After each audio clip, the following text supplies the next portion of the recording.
जो आज के दमन के माहौल में भी खुल के सामने आके छात्रों के हित की बात करते हैं, उनके लिए स्टैंड लेते हैं और लड़ने का जज्बा जो दिखाते हैं, उन सभी को मेरा सलाम। साथियों, जिस तरीके से जेएनयू-एसयू के ऑफिस बियरर्स को रस्टिकेट किया जाता है, ये बहुत क्लियर है, बहुत स्पष्ट है कि जेएनयू जो है, जो वीसी साहिबा है, वो एक प्राइवेट कंपनी की तरह चलाती है। उनको ये लगता है कि वो उनकी मालिकाना कोई विरासत है और उन्हें किसी भी छात्र को किसी भी समय रस्टिकेट करने का, उन पर फाइन इंपोज करने का एक अधिकार है। साथियों, जिस तरीके से पिछले कुछ महीनों में उच्च शिक्षा के ऊपर जिस तरीके से अटैक किया जाता है, उसके खिलाफ जेएनयू अपनी आवाज उठाते रहा है। ये वीसी को, उनके साथ में जितना भी एडमिनिस्ट्रेशन है, उनको ये नकारा नहीं रहा, बर्दाश्त नहीं कर पाया। इसलिए इन लोगों ने खासतौर पर जब यूजीसी इक्विटी रेगुलेशंस के बारे में जब आवाज उठाना शुरू की, विकसित भारत शिक्षाधिष्ठान बिल के खिलाफ आवाज उठाना शुरू की,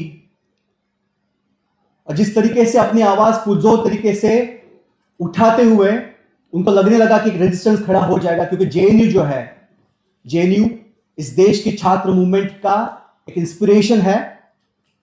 और ये जो है, यहां से जो चिंगारी है जब बाहर निकलती है, तो इस देश में, देश के छात्रों में एक अलग से एक ऊर्जा संचारित होती है और एक तरीके से मूवमेंट आगे बढ़ती है। इस डर के खातिर हड़बड़ी में लाइब्रेरी प्रोटेस्ट के बहाने अपने सभी साथियों को, जो जेएनयू के ऑफिस बियर से छात्र है, उन सबको रस्टिकेट किया जाता है। और यहां पे रस्टिकेशन तो है ही, उसके साथ साथ फाइन इंपोज किया जाता है। कुछ और, जैसे हमारे यहाँ पे एमपी ने कहा था, एक हमारे साथी ने यहाँ पे बात रखी, जिस तरीके से न्यू नोटिफिकेशन लाया जाता है कि जहाँ पे प्रोटेस्ट के लिए हर जगह पे आपको परमिशन लेनी पड़ती है। ये बस जेएनयू का सवाल नहीं है साथियों, ये बात हमें समझनी पड़ेगी कि देश के लगभग हर एक केंद्रीय विश्वविद्यालय में इसी तरीके से नोटिफिकेशंस लाए गए हैं, चाहे वो जेएनयू हो, चाहे मैं जहाँ से आता हूँ महाराष्ट्र में, जहाँ वर्धा यूनिवर्सिटी है, महात्मा गांधी अंतर्राष्ट्रीय हिंदी विश्वविद्यालय, जो हिंदी के नाम पे बना हुआ विश्वविद्यालय है, वहां पर भी सिमिलर बेसिस पे नोटिफिकेशन लाए जाते हैं और कैंपस के अंदर का जो डिसेंट है उसको तबाह करने की यहां पे कोशिश की जाती है।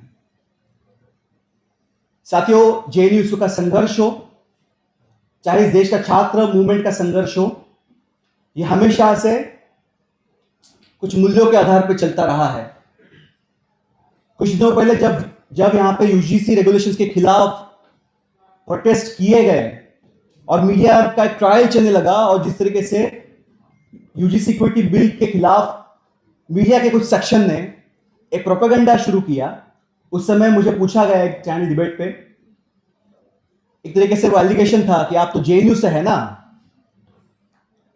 तो मैं तो इस बात से बहुत अनफॉर्चुनेट हूं कि मैं जेएनयू में नहीं पढ़ पाया, लेकिन मुझे फक्र है इस बात का कि जब भी छात्रों के मूवमेंट की बात, छात्रों के सवालों की बात जब कोई उठाता है, तो उसको जेएनयू का लेबल दिया जाता है। हम प्राउड है कि जेएनयू के जो साथी है, जो स्टूडेंट कम्युनिटी है, जिस तरीके से अपनी आवाज उठाते रहे हैं और उठाते जाएंगे। ये रस्टिकेशन जो है, ये किसी भी सूरत में उनकी आवाज को दबा नहीं सकता है। हम ऑल इंडिया स्टूडेंट्स फेडरेशन, जिस संगठन से मैं आता हूं, हम जेएनयू के सभी साथियों के साथ में शामिल है। स्टूडेंट कम्युनिटी जेएनयू का जो है, ये इस रस्टिकेशन के खिलाफ संघर्ष करेगा। इस देश का छात्र आंदोलन जो है वो संघर्ष करेगा, और सभी साथियों को मैं मेरा क्रांतिकारी इस्तकबाल पेश करता हूं, सबको जय भीम, लाल सलाम करता हूं, और यहाँ पे ये विश्वास दिलाता हूं इस हमारे सभी साथियों की जो लड़ाई है ये मुकम्मल होगी और रस्टिकेशन जो है ये वापस लेना पड़ेगा। बहुत बहुत शुक्रिया। इनकलाब जिंदाबाद।